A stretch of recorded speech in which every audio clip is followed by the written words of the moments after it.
Olá, sejam muito bem-vindos ao Super Táticos. É o teu novo podcast de esportes, de Pelotas, para o mundo. E se você chegou até aqui, já dá o teu joinha, te inscreve no canal que vai receber as notificações sempre em primeira mão. E no Super Táticos de hoje, ao meu lado, a presença sempre ilustre do professor Marcelo Parmegiani. Tudo bem, professor? Tudo bem, Charles Garcia. Tudo tranquilo, tudo jóia. Vamos então para mais um podcast sempre falando de esportes em geral. A gente fala muito sobre futebol, mas também fala vários temas que abordam o mundo do esporte. E hoje nós temos um convidado para lá de especial, que eu já vou apresentar a todos, Gilvan Bukovski. O Gilvan, né, que trabalha com hipnoterapia, né, hipnoterapeuta, saúde mental. Então vai ser um bate-papo muito legal, né? E o Gilvan também que participou muito do mundo do futebol, então vai ser uma resenha bem legal. Seja bem-vindo, Gilvan, ao Muito obrigado, Super Charles, Táticos. muito obrigado, Super Táticos. Obrigado, Parmegiani. Estamos aqui agradecendo esse espaço, né? A voz desse programa tão importante para a comunidade. O Gilvan, professor Marcelo Parmegiani, que eu tive a oportunidade de entrevistá-lo, né, na Rádio Tupanci, né, há muito tempo, 2016 ou 2017, que ali a gente começou a criar esse laço, essa amizade que a gente começou a conversar por intermédio do saudoso Telmo Freitas, né, que marcou essa agenda, e a gente teve um bate-papo, claro que lá com muito mais tempo, né, ampliamos vários assuntos. O Gilvan, professor Marcelo Parmegiani, né, não sei se a câmera pega aqui, jogou no Grêmio Esportivo Brasil, campeão em 1984 na categoria júnior. Que maravilha! Época na qual o Grêmio Esportivo Brasil apresentava uma grande mobilização popular. E aí é importante nós já aqui, neste momento, no Super Táticos, questionarmos onde é que está, afinal de contas, a aproximação do Grêmio Esportivo Brasil com a sua amada, apaixonada, grande torcida? Será que não houve um distanciamento protagonizado também justamente pela diretoria? Ele poderá nos dar pistas para explicar esse problema. Por quê? Porque ele viveu dentro do Brasil como jogador num momento assim de grande mobilização, Charles Garcia. E até aproveitando então para a gente já inserir o Gilvan no nosso assunto, eu quero que tu fale um pouco a respeito de como que tu começou, né? Vamos começar lá pelos tempos de Brasil, tempo de escolinha, não sei se tu jogou antes no Juvenil, Júnior. Essa tua passagem, primeiramente, pelo Grêmio Esportivo Brasil e como que até onde tu foi no futebol profissional, jogou, até que ano, parou quando? Fala um pouco para nós a respeito desse mundo do futebol aí, Gilvan. Perfeito, obrigado, Charles. Eu comecei no Guarani de Camaquã. Com 15 anos eu já jogava o amador no Guarani de Camaquã. Eu fui fazer teste no Grêmio e no Inter no mesmo dia. Eu passei com o Paulo Lumumba no Grêmio e já arrumei as minhas coisinhas e fui fazer teste no Inter, que eu era colorado naquela época. Fui fazer teste no Inter. Estava o Abílio dos Reis, que era quem fazia o peneirão lá no Inter. Eu queria passar no Inter, mas já tinha passado no Grêmio. E eu vi que o Abílio estava conversando com o Mauro Galvão e eu fazendo um treino muito melhor do que eu fiz no Grêmio, porque eu era colorado. E naquele tempo tinha Lulinha, Balalo, todos os meninos ainda, né? E a gente conversava ali. E eu saía passo de dentro do campo porque eu vi que, já tinha passado no Grêmio e o Abílio não estava vendo o treino e eu estava treinando muito bem, muito empenhado. Depois do Grêmio eu saí, fui junto com o irmão do China, o João Carlos, a gente foi para o Esportivo de Bento. Eu voltei para o Guarani de Camaquã, joguei o amador e o Silva me viu jogar em Arroio Grande. O Silva era zagueiro e ele estava machucado, foi ver um jogo de Guarani de Camaquã Internacional e me indicou para o Brasil, eles foram me ver jogar e eu vim para cá. Foi uma época maravilhosa.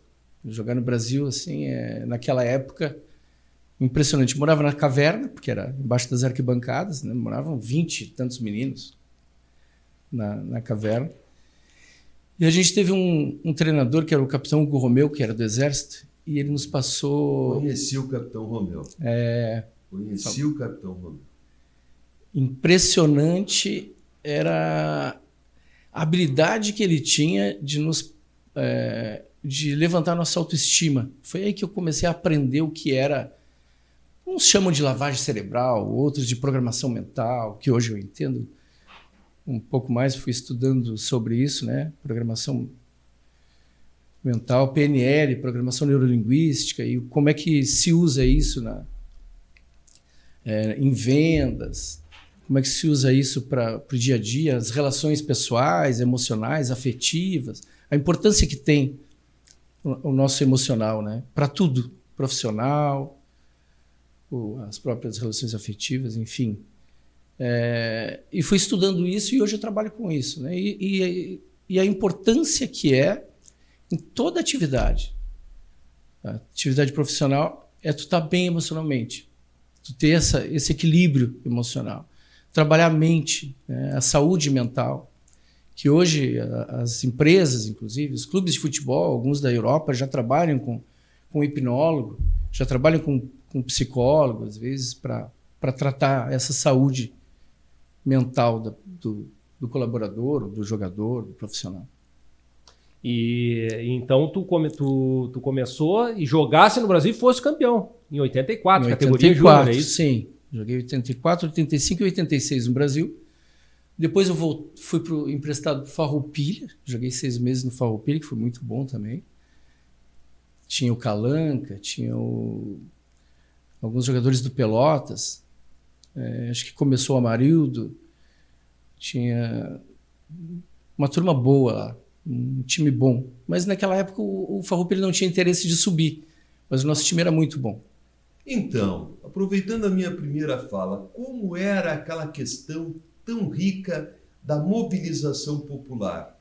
E por que será que foi esvaziando tanto, já que Bento Freitas era uma verdadeira panela de pressão, pronta para explodir a qualquer momento?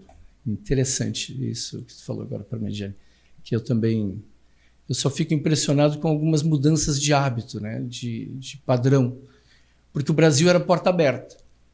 O torcedor ele se sentia em casa.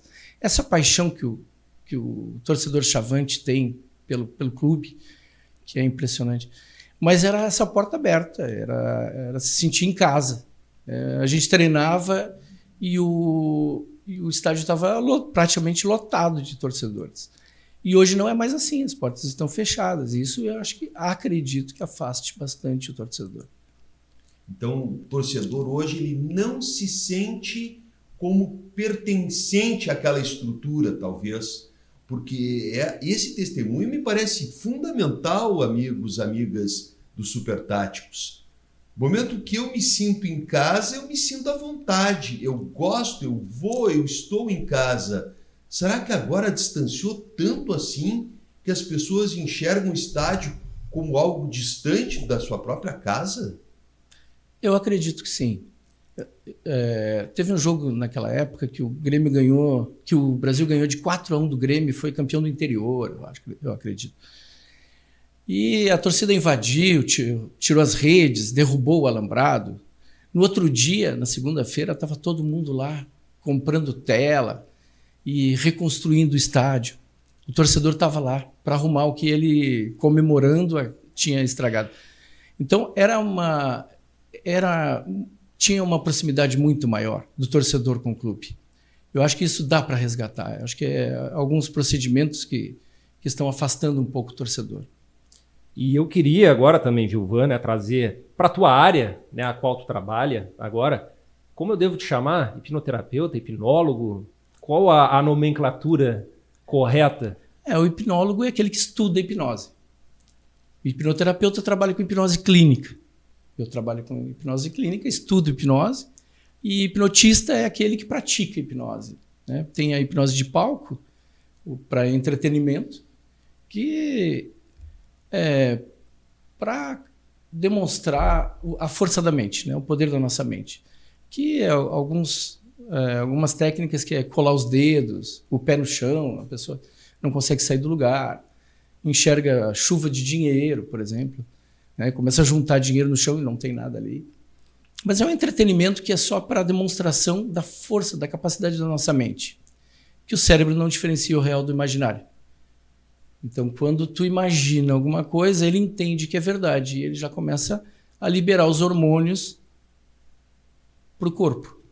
Então, quando eu trabalho com técnicas de eliminadores, por exemplo, alguns médicos me mandam pacientes em fase terminal de câncer, que chega lá, a morfina muitas vezes já não funciona mais, e em 10 segundos eliminadores. E esses profissionais, por exemplo, no esporte, né? No esporte, quando tu entra no estado alterado de consciência, esse relaxamento profundo, tu não sente o corpo, tu não sente cansaço. No impacto, tu não sente dor. Pode ter a lesão. É importante dizer que, claro, tem que respeitar. O cérebro está mandando sinal de dor para a região, para dizer que tem alguma coisa errada. Mas ele também tem a capacidade de, bom, já informei que tem alguma coisa errada ali, através da dor, mas agora eu reseto. Já informei, não preciso informar mais. E a pessoa para que vai ficar sofrendo, né? Já sabe. Então, os pacientes que passam por um procedimento comigo, eles sabem que a dor está ali, mas já não sofrem. Então, é importante que a hipnose ela tenha essa capacidade de reprogramar a mente. Né? Claro, sem nunca eliminar a medicina tradicional, não, né? Jamais, Faça jamais, o tratamento. Jamais. Então, são dois processos que caminham juntos. E até acrescentando e te perguntando, obviamente, né, que com relação ao esporte, né, os benefícios, né, os benefícios dessa saúde mental, especialmente quando a gente trata com grupo, porque a gente nota, né, e isso é muito novo, não só para vocês que estão nos acompanhando, acredito que o professor Marcelo Parmegiani, e para mim também é um mundo novo. E a gente nota que se fala muito, está começando no Brasil, na realidade, esse processo dos clubes terem um psicólogo, terem algum acompanhamento para os jogadores, porque eu não consigo, nosso time tem alguma coisa, o time é bom, mas não vai. Então eu queria que tu falasse um pouco a respeito disso, se é possível trabalhar com um grupo grande, porque quando a gente fala, pegar um clube médio, a grande futebol brasileiro, tu vai ter 30, 40 profissionais, principalmente se tu colocar a comissão técnica junto, que eu acredito que deva fazer parte do processo. Como que se trabalha isso com um número tão grande de profissionais e tu acha e tu acredita que muito em breve, no futebol brasileiro, nós já teremos profissionais atuando nesses clubes? Acho que não tem mais como escapar disso, né, Charles? Ótima tua pergunta. Alguns clubes da Europa já trabalham. Eu acho que o Palmeiras, me parece que o Curitiba já trabalha também já faz parte da comissão técnica, a saúde, um profissional da área da saúde mental. Mas, por exemplo, a gente não é robô. O jogador, o esportista, ele não é máquina. Ele tem uma emoção, ele tem problemas, ele tem traumas, por exemplo. Ele tem crenças que limitam. E isso pode ser muito bem substituída, eliminada ou reprogramada. E eu tinha, por exemplo, naquela época, meu pai tinha câncer e a minha mãe tinha lúpus. Era doença e eu, preocupado com aquilo, eu ia para dentro de campo e às vezes com 15 minutos eu ia expulso do jogo. Porque eu enfrentava ali um treinador, uma pressão e às vezes um menino de 16, 17 anos não tem essa capacidade para absorver esse problema, esse trauma. Né? Em casa tem meu pai com câncer. Pois eu quero aproveitar essa experiência, está ali a faixa de campeão estadual, juniores 1984, Grêmio Esportivo Brasil, Massa Chavante Feliz. Quero aproveitar essa experiência tua e te questionar. Por que hoje mataram a categoria de base e até mesmo grandes clubes como Internacional e Grêmio acabam trazendo gringos ao invés de aproveitar a gurizada? O que está acontecendo que o futebol brasileiro, me parece, está enfraquecendo ao não privilegiar a categoria de base aqui no Rio Grande do Sul? Porque lá em São Paulo, o Palmeiras tira sempre muitos meninos, não só para o seu time principal, mas muitos meninos que não são aproveitados no time principal, que vão jogar no interior de São Paulo, vão jogar no Nordeste, vão jogar em diversas áreas do Brasil. Por que aqui a categoria de base está tão desprezada, se na tua época era tão bacana? Parmegiani, que maravilha poder falar sobre isso. Tu me dá esse espaço. para falar. O primeiro ano classificou para o quadrangular final, não estou falando nem durante todo o campeonato, mas para o quadrangular final, classificou Pelotas, Brasil, Inter de Santa Maria e Inter de Porto Alegre, naquele ano que a gente foi campeão. O Pelotas tinha jogadores juniores maravilhosos também. O Brasil tinha... O Inter de Santa Maria tinha jogadores. Inter que subiu agora, né? Então, interessante que outros clubes do interior que não iam tão bem e aproveitavam toda a categoria de base. Inter de Santa Maria aproveitava toda a categoria de base e não foi campeão. E o Brasil de Pelotas, trazia de fora jogadores ganhando muito mais. E às vezes tu fica pensando, poxa, aproveitava Hélio, Silva da região, Silva era de Rio Grande, Doraci, Bastos, jogadores aproveitou, mas deixou de aproveitar muitos jogadores bons, muitos.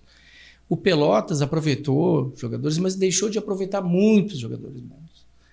E às vezes tu via o Brasil contratar lateral direito, contratar pessoas de longe que vinham.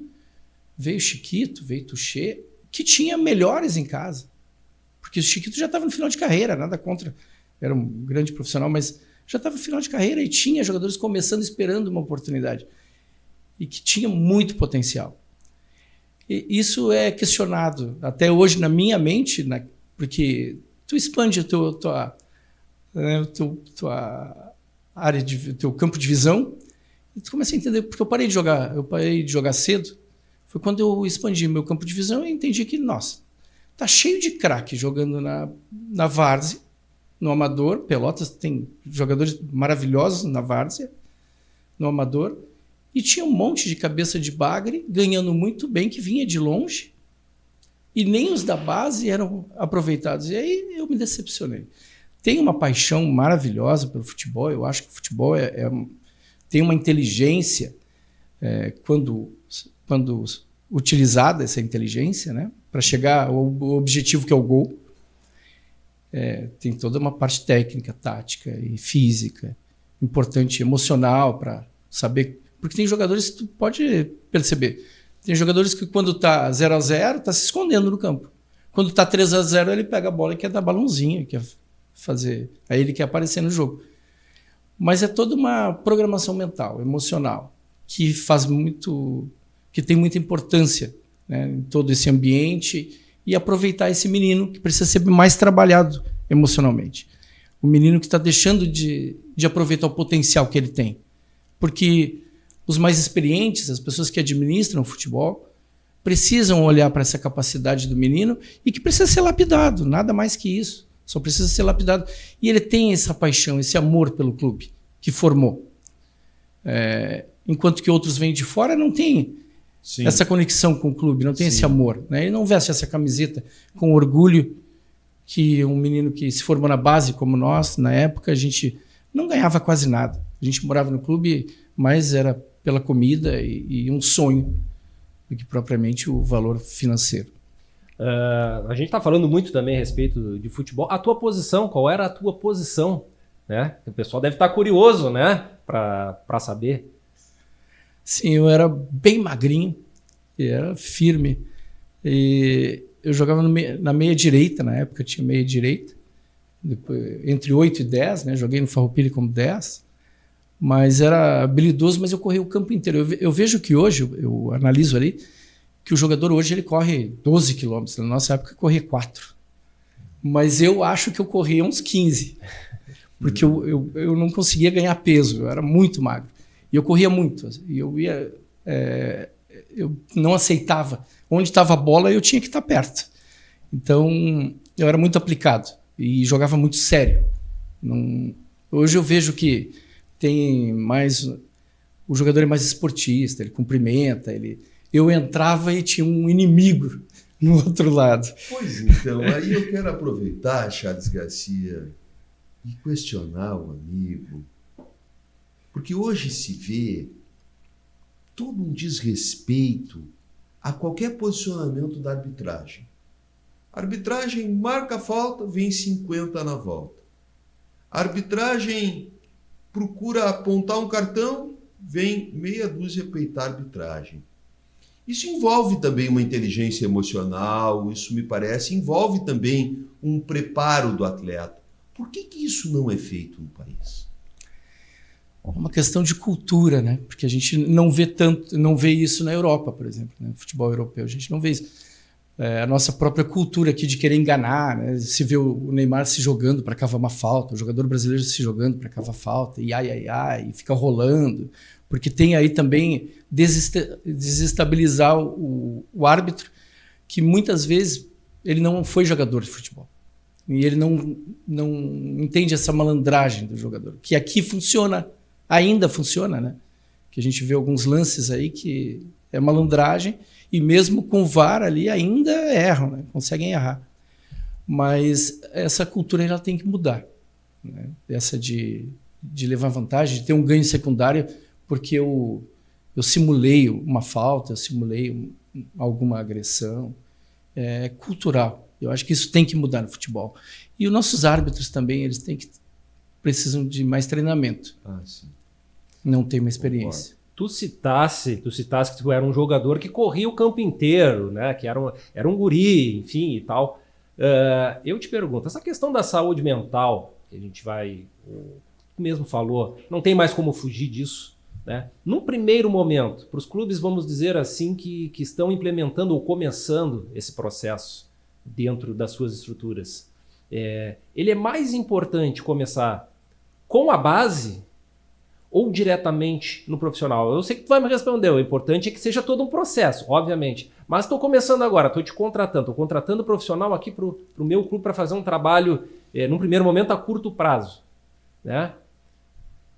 Como que deveria se proceder isso? Vamos diretos aos profissionais? Ou é melhor que se inicie com a base para lá na frente eu conseguir ganhar e estabilizar o clube como um todo? As terapias... Ótima pergunta também. Toda terapia, cada um tem seu tempo, né? Quando alguém me procura, ou procura um profissional na área de saúde mental, pode ser já muitas pessoas com 70 anos acabam me procurando. E vão reprogramar as crenças limitantes dela.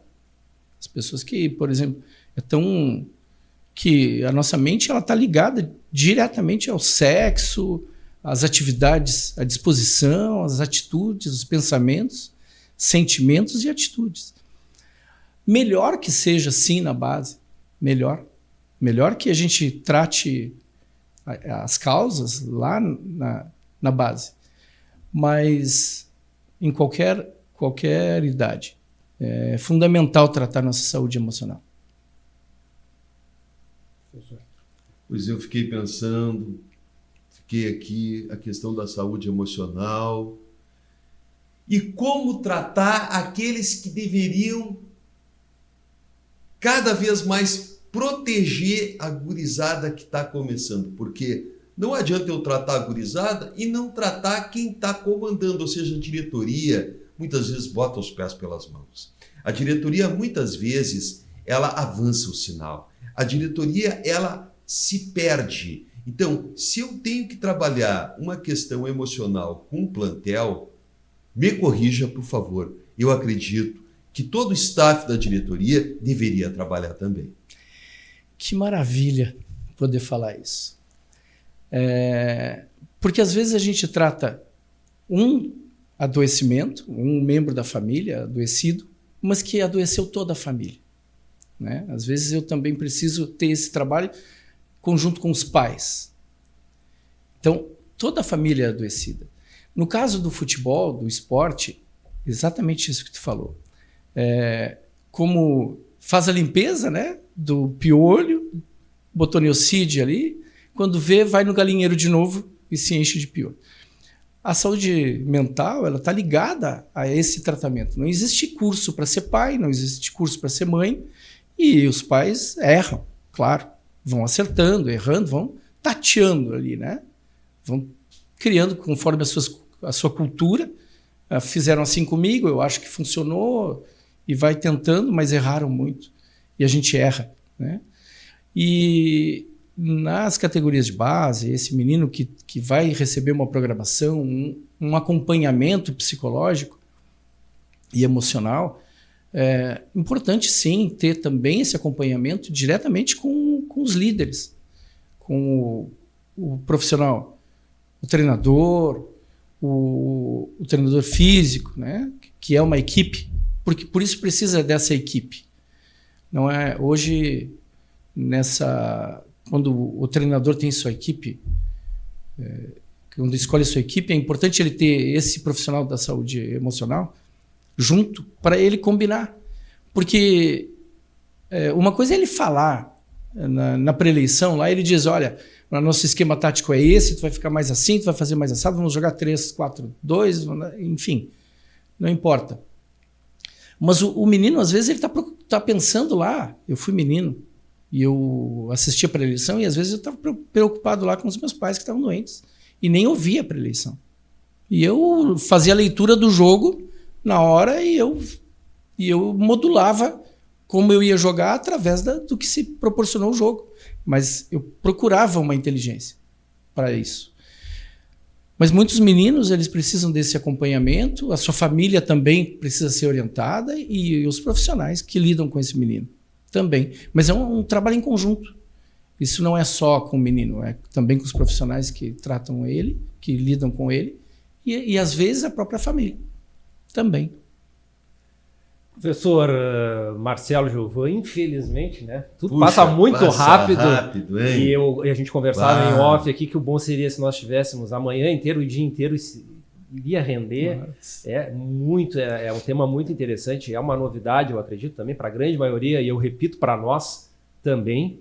E cada vez mais no universo do esporte. Assunto muito importante, né, Charles? Que é mais o nosso tema, por isso que a gente puxou o Gilvan um pouco mais para o esporte, mas isso é também na tua vida. E eu queria, nesses minutos finais, além de agradecer imensamente a presença do Gilvan Bukowski aqui, que falou um pouco a respeito do seu trabalho, tem muito mais, obviamente, né? Como que a pessoa que se interessou faz para te encontrar, né? A gente também depois vai, obviamente, deixar na descrição do vídeo ali, mas um Facebook, um Instagram, como que procura e encontra o Gilvan? Eu tenho aí o Instagram e o WhatsApp, depois se vocês quiserem. Primeiro é feita uma entrevista, né, uma avaliação, uma anamnese, que a gente chama, para avaliação da pessoa se a hipnoterapia é o mais indicado para ela, porque às vezes tem outros profissionais também, depende o objetivo da pessoa. Então passa por essa avaliação, a gente conversa, não tem custo essa avaliação. E também para tirar todas as dúvidas, como é que funciona, que não tem esse mito todo, né, que vai perder a consciência, vai simplesmente alterar a consciência. Quando perde os preconceitos ali e vai reprogramar suas crenças. E para que tenha uma vida mais estabilizada, mais equilibrada. Então, é esse campo de visão que a pessoa às vezes não tem, ela vai vivendo no piloto automático, né? Vai fazendo tudo conforme vai se proporcionando, enquanto que a gente tem direito de escolha e a gente vai elaborando isso dentro. Como é que eu escolho a minha vida? Como é que eu avalio as minhas escolhas? Formação de desejo, os meus prazeres, onde é que eu quero chegar? Onde é que eu estou agora? Que situação eu estou? Eu me encontro com dificuldade? Quais são as minhas possibilidades? Então, é necessário, às vezes, quanto antes, né? Mas nunca é tarde, cada um no seu tempo, mas tem o meu Instagram ali, tem o WhatsApp, que pode me procurar, e a gente marca essa entrevista, essa avaliação, sem custo, para um possível tratamento. Gilvan, muito obrigado pela tua presença, a satisfação de ter e rever o amigo muito mais obrigado, uma vez. Da mesma forma. Né? Te desejo todo o sucesso que tu já tens aí no teu trabalho, né? Um grande profissional e ligado também, né, ao esporte. Lembrando mais uma vez, foi campeão, né, pelo Brasil, campeão de júnior em 1984, no meio só de feras, né, professor Marcelo Parmegiani, na época de ouro do Grêmio Esportivo Brasil. Obrigado mais uma vez, Gilvan. Eu que agradeço esse espaço, agradeço as perguntas que foram muito bem feitas, admiro muito o trabalho de vocês. Obrigado. Esse espaço que a comunidade precisa, né, e o nosso esporte precisa desse crítico, né, dessa inteligência que vocês oferecem para avaliar e promover o voltar ao topo do futebol gaúcho, como era, né? Pelotas, Farroupilha e Brasil, que são clubes fantásticos e que estão passando... Né? São patrimônios que precisam se fortalecer novamente e ir para o lugar que eles merecem. Né? Nossa, Pelotas, Farroupilha e Brasil sempre estiveram no topo. E agora, infelizmente, estão passando por essa dificuldade, mas a gente reza para que eles retornem ao lugar que merecem. Professor Marcelo Parmegiani, prazer mais uma vez. Então esse foi, então, o Super Tático, onde tivemos a presença de Gilvan Bukovics falando a respeito de saúde mental. Até a próxima. Não te esquece, joinha e inscrição no canal.